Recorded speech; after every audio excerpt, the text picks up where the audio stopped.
although I can't believe it looking outside the window today. This week we got my good friend and co-host Chris Cooper is on the hot seat today. Muriel and I both promised to be as nice as we can. I'm lying. So do enjoy, everyone. Yeah, so do enjoy. So give me a second. Let's move that there. So we're back to normal.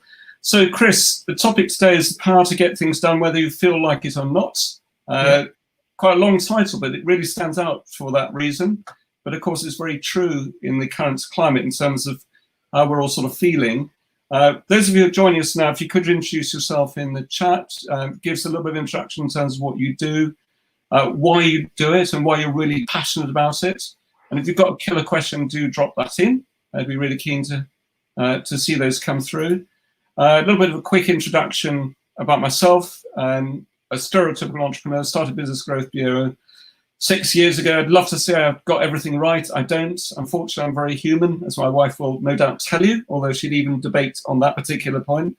What I am very passionate about, though, is working with people so you can build on circular relationships where everyone wins out of that.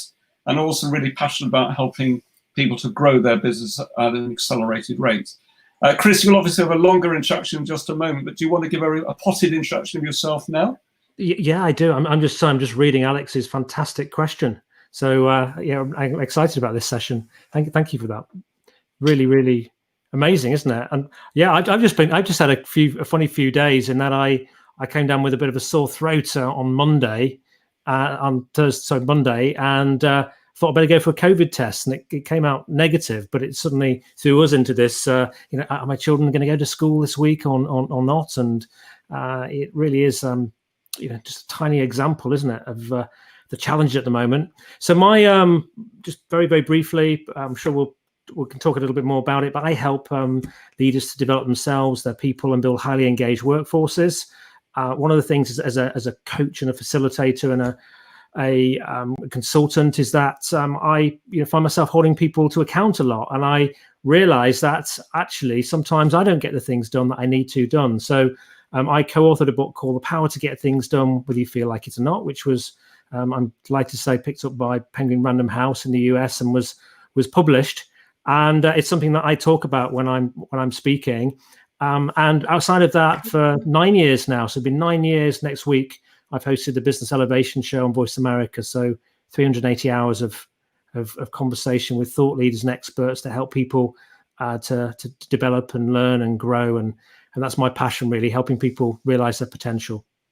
Yeah, lovely. Chris, thank you very much. We'll come back to you in just a second. Now, Muriel, I put you on this slide today because obviously we don't have a criticism hot seat, so we've got an extra special space just for you.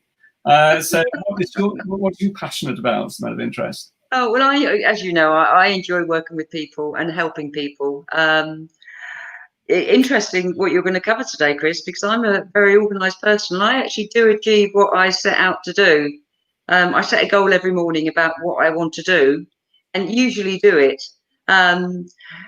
Worked with Rupert for many years. I'm a mother, a housewife, love the garden and really enjoy people. And I suppose my passion is to see people succeed in what they do. Lovely. Thank you very much, Muriel. And I promise you, Muriel is brilliant at that because passionate about all our clients and people who are not our clients as well. Care a lot about too, Muriel, don't you? So let's get to the real meat of today. So Chris, you have got this great series of points we're going to be talking about today. What might be really nice to start with, if it's all right? I know some of us had it before, but I think actually this goes back to a lot of the why. There are some really motivators, if I can put it that way. You tell this great story, don't you, about you when you were, was it 13 years old and went to join, your dad took you around this tour where he worked, is that right? Can you just share a little bit about that story to start with? I think it would be really nice to focus on that, if that's okay with you. I came from Scunthorpe in North Lincolnshire, and when I was a kid, the natural thing to do was to go and work in the steelworks. And my father worked there. He ended up working there for 40 years. And I'll never forget really being about 13 years of age, and my dad took me on an induction at the steelworks. to have a look around with lots of other fathers and mostly sons. And we had a wander around. It was dark, it was noisy, it was dirty. There was molten metal flying around, and afterwards, after this tour, which was fascinating and eye-opening, realizing where Dad had to go to each day, I went back into a room and we had a few little sandwiches, and a very tall chap walked in, and in this crowded room he walked over to me, and my dad straightened up because he said, Chris, it's the chief executive. And my dad had never met him before, and he said to me, he said, son, he said, when you grow up, he said, you'll come and work for us. And I said, you must be joking. And my dad was absolutely fuming. And we remember being in the car going home, and my dad was, why could you say that to him? One day you might want to work there, and fancy saying that to the chief executive of the Steelworks, and etc. And when he finished his rant, I just remember coming out of my lips, but Dad, you're not happy there.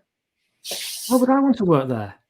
The funny thing was I did end up working there to earn a bit of money in my summer holidays as a student. But I think that's really inspired me to help create workplaces that people just love to be there, where people can realize their potential, where people can add more and grow and develop and feel loyal and want to stay, and help companies attract greater staff and those sorts of things. So it's very linked into my purpose, that story. I'm not sure. I'm trying to think now whether it's linked into the power to get things done, whether you feel like it or not. But I didn't feel like following my dad's footsteps, and I did actually take action, thinking about it, and I was the first one to go away to study for a degree. I think that's absolutely fascinating. I think it is related to the power that things get done, because actually, if you really follow your passions and your why, that's the part that really motivates you, and it is that determination that helps people to get things done as well. So I think it is very relevant. But I love that story as well, because so many people go into a career which they really don't enjoy as well. And the fact is, you've been able to tap into that and reinvent yourself. And the last how many clients you've helped over the years is phenomenal. And equally, the fact you run Voice America as well, and on that show, Business Elevation Show, I think is really good. So interesting enough, there was a big debate before, and we'll pick out from David and Alex and a few others in a little while. But the first point I think we're going to discuss a little bit is, what actually stops people getting things done. And it really ties in with a lovely question that was raised through the last session immediately before today, where people were saying, well, look, people working from home, you've got COVID that's going on, lots of distractions. How are people able to really focus, and what strategies would you suggest that people put in place so that important things can be done? Well, you just asked me the whole conversation in one. Actually, can we start with? Shall we start with? We can start with what are the sort of challenges, but also maybe can we start with why this is important? Yeah, I think that's great. It's really important. Linked into your why, because I realized this the hard way, that when I set up my own business, that I was very successful the first year or so. I mean, I came from a corporate background, people like Mars, and I'd set up a consultancy with partners, which we grew to a few million pounds of turnover before I sold my share to follow my passion for people. But in my first year, I was doing well. In the second year, I lost. I thought I had a lot of work, about 150k of work, and it suddenly evaporated overnight, and I had nothing. And it dawned on me. I was beating myself up, to be honest, and it just sort of, it was almost became a bit of an epiphany. I was kind of almost in a bit of a meditative state when it came to me that I was doing the things that I like to do, and I was ignoring the things that I don't like doing. And actually, that's not the way to run a successful business. And I think this is really important, Rupert, because today you can literally, if you don't get the right things done, you can literally kill your business. You can finish off your business, and the consequences of that can be very significant for you, for your family, and for your employees. And if you think there was, be so many examples of business failure, those business failures will be related to something that they didn't do. They didn't research their market properly. They didn't do enough selling. They didn't follow some of your 12 pillars, Rupert. So getting the right things done, and of course being in the right state of mind is really essential. So I realized that. And what I realized, Rupert, and there's a question I want to ask people here, just have a think about, is that what I realized, that when you're in an organization, a corporate organization, it usually has strategies to hold you to account. It has line managers, appraisals, board meetings, finger pointing. If you don't do the things you're going to do, reviews. And I had 3 partners in my first business venture, and we held each other ruthlessly to account. But when I went out on my own, I just had unlimited freedom. So a question I would just have people think about is, if when you were an employee, what sort of things did you have that were in the infrastructure that held you to account for getting things done? And now that you've got your own business, if you have your own business or you're considering doing it, your own business, how have you built a strategy into your business such that actions turn into reality? So does that sort of make sense? And then so the things as well that you need to consider is that we avoid often getting things done. So we added that little bit in the book, whether you feel like it or not, because we can have issues like freedom, having too much freedom when we have our own business. It's just, we go on this serendipitous journey sometimes. There's so many different things out there that we can read and focus our attention on, which and not get the clarity. We can get stuck in this kind of goo. Really, we call it goo in the book. You get stuck in this world with so many different things, and you don't make decisions. There's also tasks, Rupert, where I don't know. Do you have any tasks, Rupert, that make you go, make you want to bang your head? Do you have anything that you don't like doing? Me personally. Yeah. Yeah, it's an interesting question. You're not trying to turn it around now where you're interviewing me, are you? I love it. I will answer that, though, because actually for me, it's interesting. I'm a reluctant writer, believe it or not. You wouldn't believe it because we send out quite a few emails. But for me, I know that at least 2 date times a week, I need to draft some content to actually share in some shape or form. And also then there's the preparation work that goes for today, for example, and with yours. And I tend to do the tasks which I enjoy the least at the beginning of the day. Then I know that that's clear, and I can then focus on engagement with potential clients or customers or other things which are really important to the business. And that way I make sure that I always get things done. But it's my coping strategy for it. But but it's very interesting. But how does someone deal with a scenario where they perhaps at home, in fact, one of our clients is not on today, I don't believe, has got a major problem because he works from home, his wife works from home, they got 2 very young children. The children understandably want attention. How do you balance things when there's just so many things coming at you all the time? How would you say you can cope with that? Well, I think what you have to do is you have to consciously, and you have a strategy there for eating the frog, as some people say, as Brian Tracy always say, getting that task done that you don't like first thing. And I've had this situation too. I've had my wife's been at home, she's been working from home. I've had both my boys who are 10 and 14 and who fight like cat and dog from home as well. And therefore you have to become very, very disciplined and work around the situation that you have. So it might be you have to work slightly different hours. Or one thing I did, this is pretty awful, but I got so frustrated with my boys fighting, and they're old enough to kind of look after each other. I bought myself a brilliant set of noise cancelling headphones at one stage too. And actually, I didn't have to wear them for that long because they got the message when I was coming in. They were coming in. I wouldn't talk to them because I had these headphones on. They got the message that they needed to give me some space. So I think what you have to do is you have to get clear about the situation you're in, and you have to create a strategy that will make you act because you have to get your work done, and you have to work around it and maybe adopt some different behaviors, Rupert. Some people are really good at doing this and getting things done. A lot of us aren't. We naturally will avoid pain, and we'll focus on things we like doing. So I think one of your a person put a comment on a few minutes ago.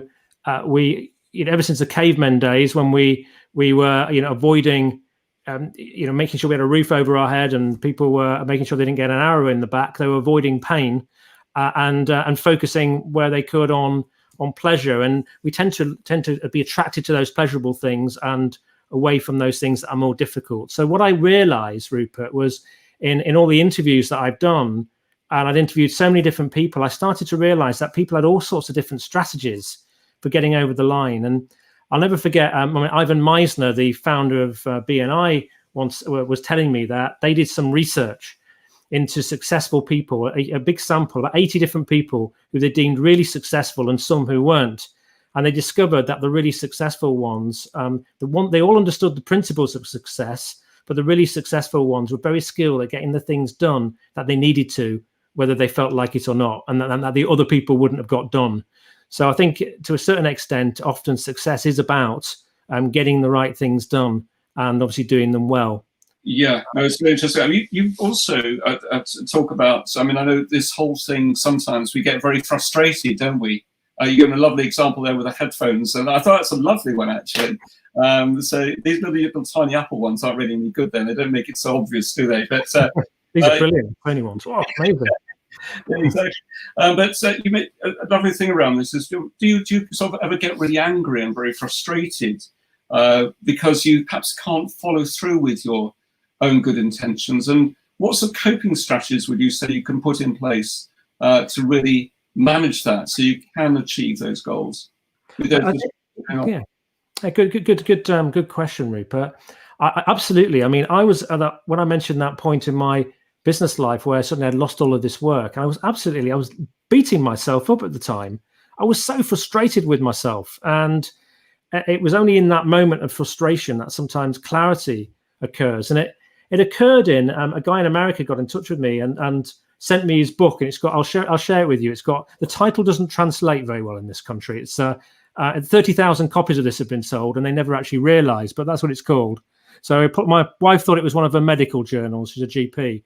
But what it did share in there was that it wasn't my fault, that our minds aren't necessarily wired to do the things that we need to do.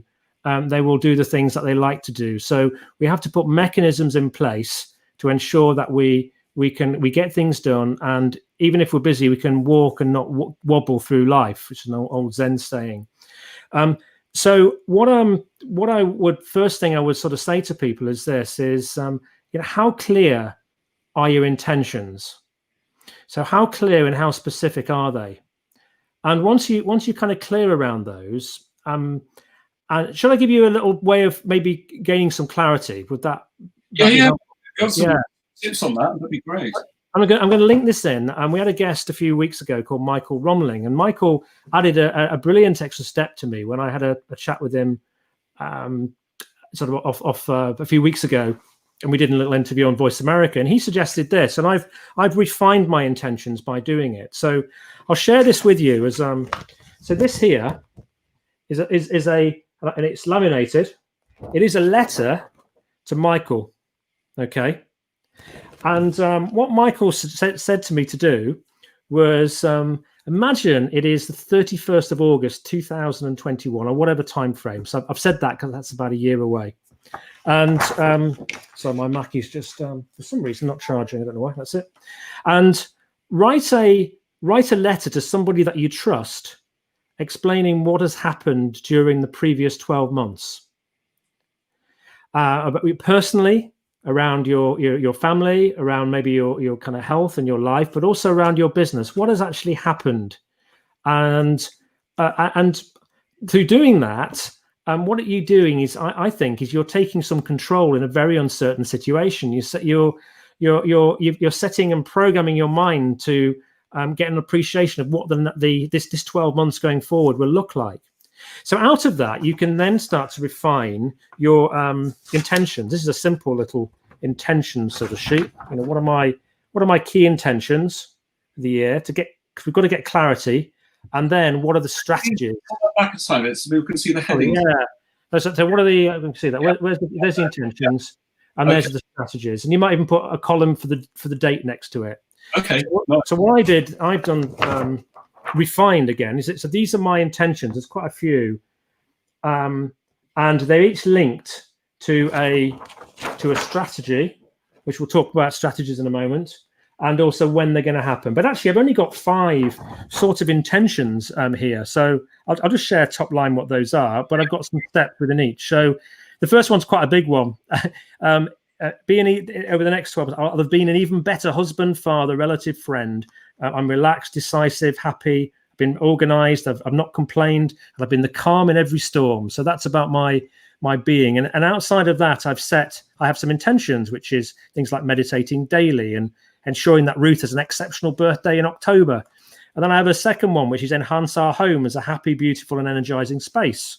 And a third one, build health, physical, mental, and financial. A fourth one, commit to insurance and financial services sector and increase our sales by 100%. We increase our sales by 100%. And access and mine is the fifth one, the radio show content for Golden Nuggets. And then they're all broken down into some intentions.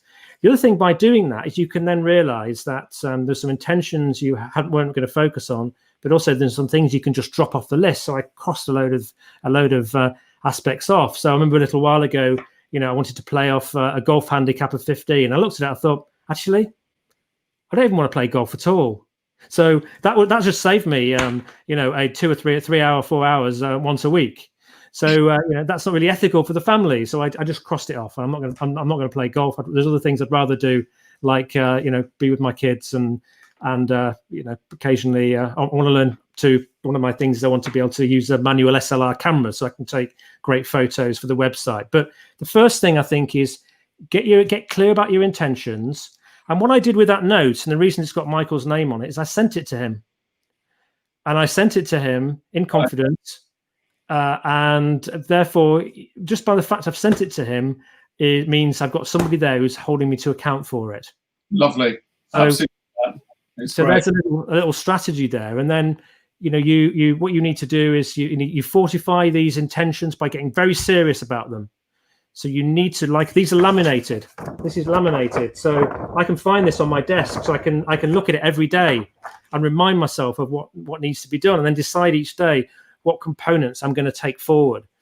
So you've got to take them really seriously. And then out of that comes lots of different strategies then, which I can share whenever you want me to, Rupert. I've some thoughts for the next one. We'll get clear about your intention, get some clarity. And also, it doesn't mean you can't have other things that come up during the year, but just get clear. Otherwise, we find ourselves in that goo. We find ourselves focused on things, reading things, doing things, being distracted by things that aren't linked to anything that's really important to us. That makes sense. Yeah, that's absolutely fantastic. Obviously, what would you say to someone where perhaps have a scenario where everything seems to have gone wrong on that particular day? You maybe first of all had some family issues that cropped up, that got in the way. Perhaps they just lost a major client. They perhaps heard about a sick relative, for example, and yet they're trying to set out to do these tasks, these things. How can people sort of manage their mindset and still try and push through when all sorts of general rubbish or just things which are going on, all of which individually can be quite significant? What people can do to really hone that down? Okay, so life is always going to have ups and downs and challenges, and of course there's lots at the moment. Everything in life goes through a stage of developing, maturing, and declining. Whether it's a job, whether it's health, whether it's whether it's a friendship, over some time horizon, it will shift. And of course, we've dealt with a lot over the last few months. And I've had people who've lost. I've lost some friends have died from COVID. We've had various different challenges that have occurred. The sands are shifting. However, I think if you can go a year ahead, look back over that year and define the kind of year that you want to have, and that gives you focus and gives you a little bit of control back. And each day there's a daily discipline. So I interviewed a wonderful guy called Andy Cope, who's a doctor of happiness. And one of the things he suggested was each morning was first thing in the morning, you can say to yourself, think of something that is awful to you. So he thought of toothache, because I'd asked him the question, how did you become this really magnetized person? How do you stay like that? And he said, every morning when I wake up, the first question I ask myself is this. I'll say to myself is, at least I haven't got toothache. So he said, what that does is, toothache is flipping awful. What that does do is it reminds me that actually I've got some things to be happy about. Each day I do 3 by 3 by 3 as well. Three things I'm grateful for in the morning. And I write a list of 3. I make myself write 3 things. It's all in a little spreadsheet. I've a spreadsheet for each day and each month, and a list of kind of tasks. Three things I'm grateful for, 3 things I'll achieve today, and 3 things I did achieve. And what I find is, even when things go wrong, I can usually find a silver lining in it, a learning, a lesson. So you learn on the dips, and often those then help carry you through the positives. 50% of the time in life is going to be something that's going wrong. That's just the nature of being human, Rupert. Yeah. It isn't all. People talk about balance, but there's things that you can't control. But what we can control is our mindset. Yeah, no, I absolutely love that. Muriel, just a quick shout out for you. Behind the scenes, could you very kindly go through the questions? Don't flash them up on the screen just yet. There's 2 or 3 in particular, which are quite big questions. We might have us in a minute to feed those in, but we would not just yet. But could you be ready to read them out, Muriel, in a moment, if that's all right? Okay, because I haven't obviously read them. But one point I just want to share from a personal point of view on that, Chris, just to back up what you're saying, is I've found if you get something that's really insurmountable that's cropping up, or several things hitting you, is almost to try and think of those particular challenges or problems, put them each one in a different box, deal with each one, and then put the lid on it and say, I'm not going to look at that again until tomorrow or the day after. Yeah. Also, again, and maybe just my personal coping strategy, I don't know, then I'll quite often deal with those first things in the morning, very early in the morning, put the lid on those boxes, put them to one side, and then perhaps my strategy would be to then go out for a walk with the dog, for example, for 20 or 30 minutes. Obviously, in your case, a cycle ride or whatever it may be. But for me, that's really good because it means then your mind is purely focusing on the job in hand. But yes, I just wanted to share that point. And also, I'd love to discuss some of the strategies. You obviously shared some of those already. But Muriel, are you ready to, let me just bring Muriel in for a second. Could you be in a position, Muriel, to, let me change the display on the screen a slightly bit. Can you just bring in some of those questions that Alex has asked? And, could you read that out, Alex? Sorry, Muriel, so Chris can answer that for you. Okay, yeah, I'll try. It's a bit small. So this is from Alex. Comment question from the previous session. This is, almost every single aspect of people's lives has changed from what they were 6 months ago. From that's home life, family, working from home, working from empty offices, kids' education, wearing masks, shopping money, future prospects, travel, holiday, so everything really. Whether you are coping with these changes as an individual or as an employer or a spouse, or if you're trying to sell to somebody, trying to cope, how do you create focus and prioritize in your, and I haven't got the rest of the message. Okay, sounds like a big question. People have got an awful lot going on at the moment, and it may not be with some people. It may not be the right time to sell to them at all. It might be the time just to listen and be there for them. And then when the time comes, then they'll maybe come to you. So I think it's a time to talk to people, but listen. I find a huge range of situations here. I find people who are dealing with this really, really very well. I find people who are very troubled by it, and I think it's knowing that no one person is exactly the same, but we all share a common bond in that we're going through a challenging time.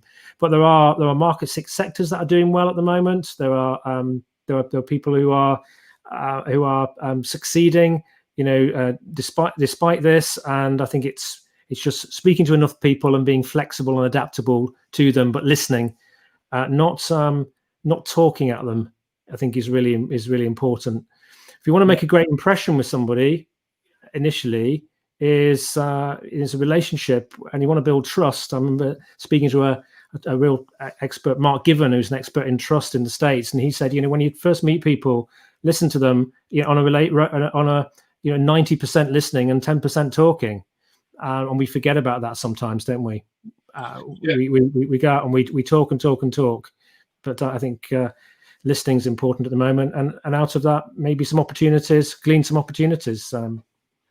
Yeah, David's actually said, following Alex's comment, how will people be able to really enjoy themselves outside the home when towns and cities are changing into buildings full of empty offices or no customers for the existing hospitality businesses? I think, Muriel, that question's a bit off topic. Perhaps maybe we could pick up on that some other time, actually. If that's okay. All right. If I look through these lists myself, I mean, I can see Alex has got a really good, Alexander as well. Make public commitments. Can we do that one? Because that's yes. Let's talk about some of the strategies. So we need to what we need to do is we need to create situations that mean we're going to act whether we feel like it or not. So you've got to create against each of your intentions a situation that is enough for you to move forward with it and make it happen and overcome any resistance that you might have to make that happen. So sometimes to actually going in and doing things that are quite painful sometimes can be very liberating. I know that from doing the quadrathlon last year. You sometimes feel thoroughly alive, but it takes something beyond your own subconscious to get you there. So Alex makes a good situation. We need strategies that outsmart us. And he said that he makes public commitments. So a few years ago, I rebuilt a car, a mammoth job, and I completed it by he told lots of people that he would take it to an event in Woodward. So a public commitment is a really good way. So I just made a public commitment kind of with Michael. But Andy McMenemy, who's a world ultramarathon record holder, he'd done 66 ultramarathons, 66 days, 66 different cities. I asked him what on earth got you over the line to do that? And he said, it was this, Chris. I hung myself by my tongue. I told that many people that I was going to do this, that it would have just been completely humiliating not to do it. So, telling other people, I've known people who've got over smoking by, sending a note to 20 people and saying, I'm a non-smoker. When you've sent a note to 20 people and saying you're a non-smoker, there's a bit of pressure there to get you over the line. So what we need to do is we need to almost like set a little bit of an alarm clock. And that alarm clock kind of rings when we're not doing what we need to do. And so the memory that we've told all of these people could be enough to trigger us over the line. For my quadrathlon, it was getting me to train every day. It was the fact that someone had said to me, if it was 9 months before, if you train consistently every day, it'd be the best day of your life. If you don't, it'd be the worst. So my little alarm clock in the morning, I can't feel like getting up for swimming. It's 5:30. I just can't be bothered. I think, oh gosh, if I don't go out and train every day, it's going to be the worst day of my life. And so it got me up. Billy Schwer, world champion boxer. I love these examples from sport. Billy, he was beaten up by his sister. He had two older sisters who used to beat him up when he was a little child, sit on him and shove him around. And one day he decided that he was never going to let them do that again. So he got himself stronger. But then when he got in the ring, he realized that if he didn't train, he could die. It was a scary place. So his motto that he said to him before he got in the ring every time was train or die. You've got to think about your business. If your business fails, it's going to have a huge consequence, or it doesn't reach its potential on you and your family and the value that it could add. So, you've got to remind yourself that that's important, and then create situations that mean that you act and get over the line. And sometimes if a difficult task, you've got to detoxify them by breaking them up into little steps like you, Rupert, and focusing on that first step, doing the easy step first. And Renata, of course, has put you win or you learn. Good mindset, the importance of mindset.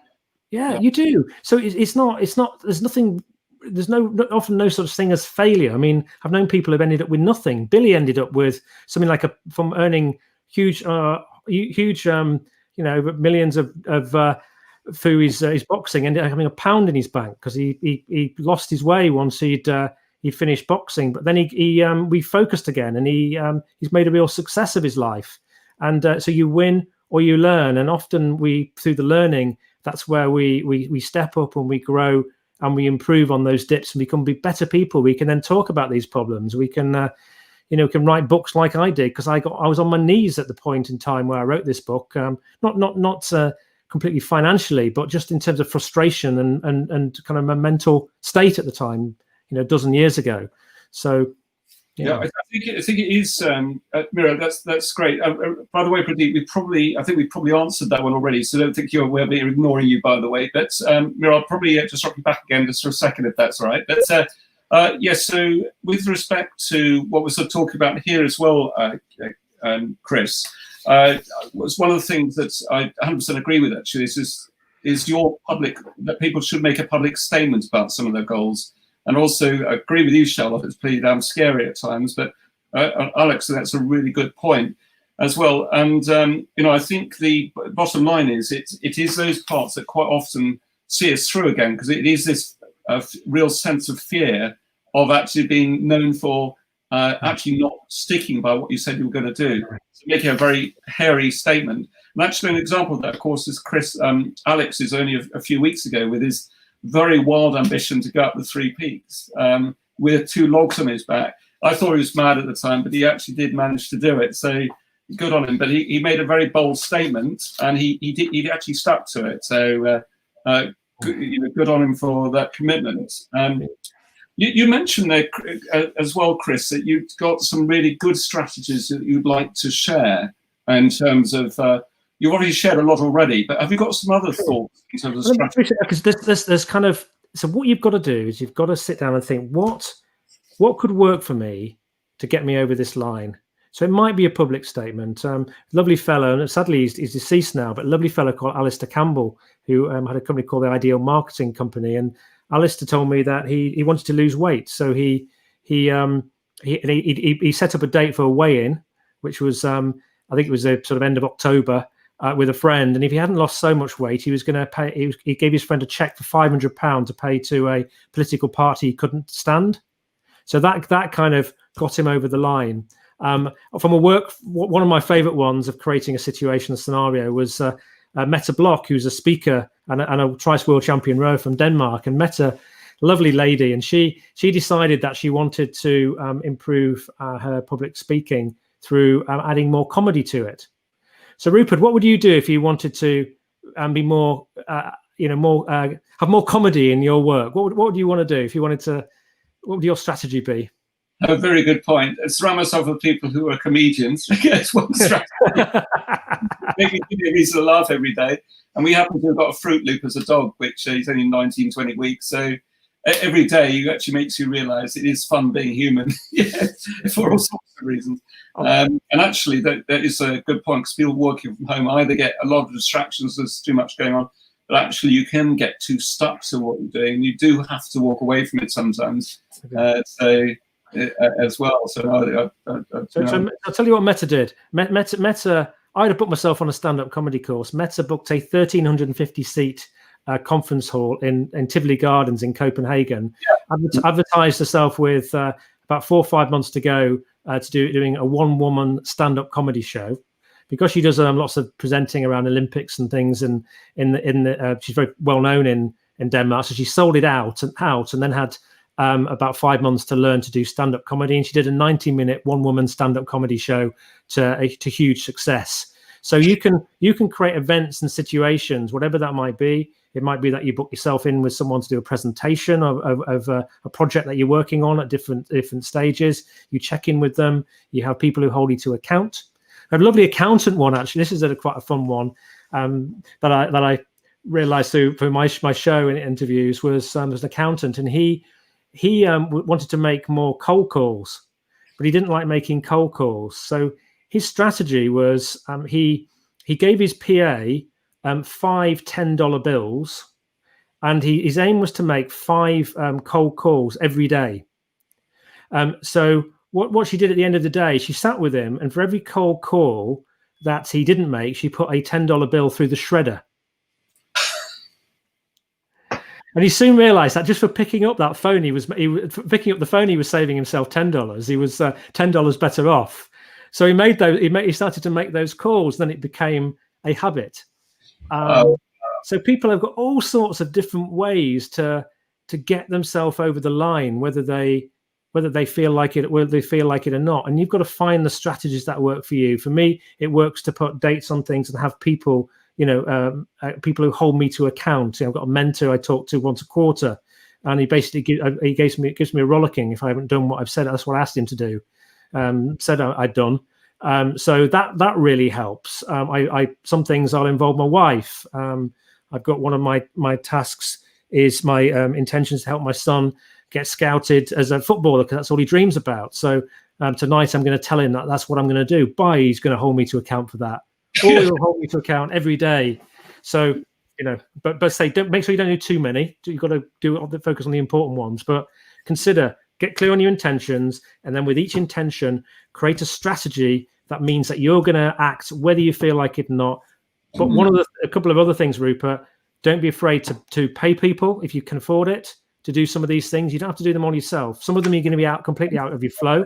Yeah. If you've got people that you can delegate them to, there'll be some people who are out there probably in your team who are like pigs in muck. They just it's something that you love to do, so you hate to doing, and they're going to absolutely love it and do it far better than you are. So delegate it to them. So you don't have to do it all yourself, but get clear on your intentions, develop a strategy. And just to go back on your dog one, Rupert, that's a little cartoon that was created for my book. Can you see that? Yeah, can you read it, Chris? Sorry, here we go. It says on it, if it wasn't for you, Barney, that's my dog, I'd be home and dry. And then his little exclamation, yes, and overweight. Yeah. So a dog is a brilliant mechanism to get you out and get some exercise and stay fit. So that's a great accountability partner for me. My cleaner, when we're not working with COVID, we have a cleaner. A cleaner doesn't tidy up, but what she does is she holds us to account for getting the house cleaned for when she comes on a Thursday. If we don't get the house tidied, she can't clean. So on a Wednesday night, we're like, oh my goodness, the cleaner's coming tomorrow. We're rushing around, we're putting things in cupboards. We have a very productive hour of getting the house tidy. That cleaner is doing far more than cleaning. Wow. For us, she's holding us to account to get the house tidy. So for when she comes. So no, I absolutely love it. I love it. Chris, I must ask you as well. You haven't shown it yet. I want to give you an opportunity. So you've got this red. What's this jar about? Oh, this. Yes. What is it? Yeah. So this is a Japanese Dharma doll. It did come from Japan, and this is a little like Alex mentioned about a public statement. This is one way you can have a private statement about something. So what you do is if there's something that you want to achieve that's really important to you, you colour in one of the eyes, and then you stick it on your desk where you can see it. And then once you've achieved it, you colour in the other one. Wow. So, I've got something that's important to me that I want to achieve that I don't need to make a public statement about. But that thing looks at me day in, day out, and it reminds me that I haven't done it yet. I haven't achieved it yet. When I achieve it, it'll be coloured in, and I'll be feeling very, very, very, very proud of myself. Yeah. Oh, fantastic. Chris, I was grateful for what you shared today. I think it's been a great discussion and so on topic in light of what came up for today's session. So really big thank you for that one as well. So very inspirational. So I think sort of moving on from here, if I can gain access to it again, give me a second. There we go. What I'd just like to focus on as a quick reminder that if you'd like to join in next week, you can join in through for online networking and collaboration. Those of you who joined us on the previous session will know it was actually quite fast moving in reality, and it's deliberate. We want people to feel a little bit challenged, stimulated by the whole experience. And actually, I thought some of the questions that came out fed in really well in today. So thanks for those of you who just joined straight from one end to the other. We've also got a really good guest speaker, which I'm going to come on to in just a moment, who's joining us next week. And he's called Stephen Morris. It's someone you know very well, Chris, isn't it? Yeah, Stephen's a lovely, lovely fellow. We've become good friends. He's based in San Diego. He is he had a very successful marketing consultancy that he sold, working with lots of people. And now he sold that, and he works primarily with clients directly now. I'm helping them around things like branding. He's also an amazing artist. So he's famous. He has his own, well, in the San Diego area, he has his own he's got his own art studio and creates some wonderful art. and he's just a really deep, sincere, lovely guy. And he's writing a book called The Beautiful Business, which I was chatting to somebody only a couple of days ago whose company is going to publish that book, and he was just saying it's the most wonderful book.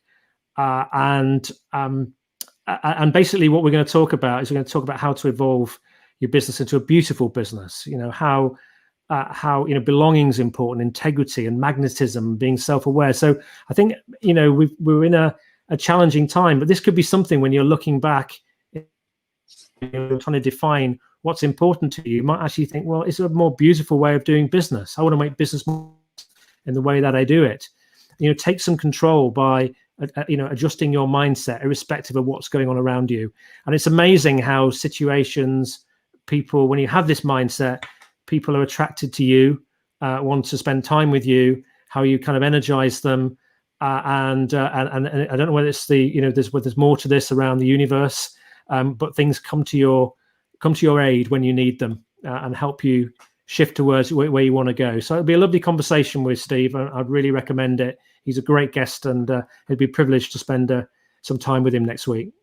I must say, I'm really looking forward to it. You can tell by just the topics alone as well. I think if you can create a business which, is, other people really love this just as much as you do, that's fantastic as well, because you create a real sense of belonging and a bit of a tribe mindset where people are also working together to achieve a common goal. But I'm really dying to hear what he says. And is it Errol Flynn he looks a bit like there? He's a little sort of goatee. He's a surfer dude. He's got he lives on the San Diego, and he's out there surfing. He's out there. I think he was a endurance athlete as well. When he goes running and things, he kind of has to watch out for bears and cougars and things. He's a bit of a surfer dude too. So no, good. Well, I'm sure it's going to be a really interesting guy. And he's into mountain biking as well, I think, isn't he? Judging by the pictures, a bit like you, Chris, on your bike and so on. But he likes road biking and yeah. So moving on a little bit from there as well, just a quick reminder for everyone. In the third week of September, we've got the mini conference. It's going to be 3 90-minute sessions, so it's 1 90-minute session per day. We're going to be covering these 3 main areas here, and there will be a bit of a competition. And basically, you can, as part of that, that's what people can win as part of the prize, which includes a laptop and software. In fact, we've got a really interesting name up for it. It's called BizGrowth Time Machine Laptop. So, and it will become clear why it's called that a bit later on. But in terms of being able to sign up for both next week, which includes the networking collaboration session together with the live stream, and you can attend either or, it doesn't matter. We'd just love to see you. Then you just choose the events drop down from the menu, choose the recurring option if you want to join in each week and not have to worry about having to rebook each time. And that way the system will automatically remind you without you having to do anything. And just turn up for either or both. We'd absolutely love to see you. And then for the mini conference, it's basically just a case of choosing the other option, the events menu. But with that one, it actually books all 3 sessions in one go. And on the 4th day, for the live stream, we've got Barnaby Winter again. Lovely conversation with just a couple of days ago. And we'll go be drawing the prize on the 3rd day. If it's a tie, it was very close to a draw last time round, then we will announce the prize winner on the 4th day, not the 3rd. So something to look forward to 3rd week of September. So do feel free to register for that now. Crucially, we are here to make sure we support you in that journey. The whole reason that we set up these live streams, Chris and I talked about it. We shared a common vision, a common goal that we want to be here to help people as much as possible. And I think we set this up specifically to do with COVID at the time, Chris, didn't we, in middle of March? Yeah. And we recognize it's a lonely journey, whether you're a company of 1 or you're a company employing 1,000. And we are here to help you through your growth. Chris, particularly in the areas of leadership, elevating leadership. I'd love to work with people to help them to actually physically grow their business through increased sales. To take part in all of this, you can set a reminder in Facebook. You can also subscribe via the YouTube channel and hit that bell. And also, please feel free to share that in your network as well. It's through you and your support that we're doing these exciting things today. Here are the contact details. chriscooper.co.uk is Chris's website. We've got his number there and also his email address. Do reach out to either one of us. Be absolutely delighted to help. On that point, Chris, a few sort of closing points, questions. Have you got a few things that you would sort of like to add in as a little bit of a something to share here? And also, Muriel, I don't know whether you've got something you'd like to feed in as well. In terms, what sort of closing thoughts or comments have you got here for everyone who's taken part in the live stream today? I just recommend for people just to be really honest with yourself, and are your intentions really clear? For this next 12 months. Do you know what you really need to make happen, and are you reviewing those regularly? Are they sharp enough? Are they clear enough? And then go through each of those and ensure that you've got a strategy in place to get them done. Cut some out, but make sure you have a strategy to get those done. And then the strategies can be telling people about them. They can be setting up meetings, but moving things forward. But don't waste your time on things that are not moving you forward. But at the same time, the world is also about being. You've got to be, the best version of you that you can be through this. Take some control through this COVID situation. Don't just be, at the vagaries of the world. I'll show you this book. When I was thinking about this book, there's a lovely guy called Mick Dawson, and he wrote a book called Rowing the Pacific, 7,000 miles from Japan to San Francisco. And Mick is his third attempt. Nobody had rowed the North Pacific before. And in his third attempt, he did it 186 days. Wow. And during that journey, he hit all sorts of different obstacles. I mean, the first time he did it, he sank after 100. No, sorry, he had to turn back because of a typhoon. The second time, he sank after 100 days. But he kept on trying, and he kept on. He had a very clear intention that he wanted to row the Pacific, and he had to keep developing his strategies. And through that time, the world threw everything at him. It threw, no wind. He came and stayed with us, and we sat with my children one evening, and I asked him what was the biggest seas that he'd been in, and in his rowing boat, and he said, well, there were 60 feet. Like, what? 60 feet of these seas. Several stories of a number of stories of a building. I said, what, like for like an hour? And he said, no, for 2 weeks. So the world throws all sorts of challenges at us. It's a natural part of doing life. When you get into the flow of it and you do more, it throws more challenges at you. But by being clear about your intention and developing your strategies and your skills and your abilities around those, and being in the right state of mind, it's amazing what we can overcome. Yeah, no, lovely. Thanks for that, for sharing that. There's someone I know as well who, interesting enough, who rowed across the Atlantic. One of a party of about 10 people. Actually, not rowed, sailed. Sorry, I wouldn't be rowed. Sailed across the Atlantic, and they also got caught in a very bad storm. But I actually asked him why he did it, and also what was his biggest fear. As a matter of interest, what do you think his biggest fear was? That's a really good question. Not completing it, or drowning. I don't know. Interesting enough, he got a fear of water. Yeah. His was actually a way of dealing with that. Was his big thing. That was a mental block to him. Yeah. And he and the rest of his team managed to do it, which I thought was really fantastic. And Muriel, in terms of insights, what have been some of your coping strategies? I mean, apart from anything else, you've had to deal with me at very, very regular intervals. So what have been some of your strategies in terms of making sure that you stay, stop nodding your face? Oh, yes, saint. We should. You should. I can see your halo. I can't say them on live air, Rupert. You'd be embarrassed. No, I think I'm very, very grateful for life, and I tend to be quite positive. And every minute I cherish, And God, I sound like I'm going to go into something now, don't I? But, you know, life is really important and people are important. So I believe in being as happy as I can, as positive as I can. That's not to say that I don't get down. You know, I'm human and I do. But I always see there is light at the end of the tunnel. Yeah, yeah. And Muriel actually is incredibly focused, actually. This is, I've always said to Muriel that every business needs a Muriel.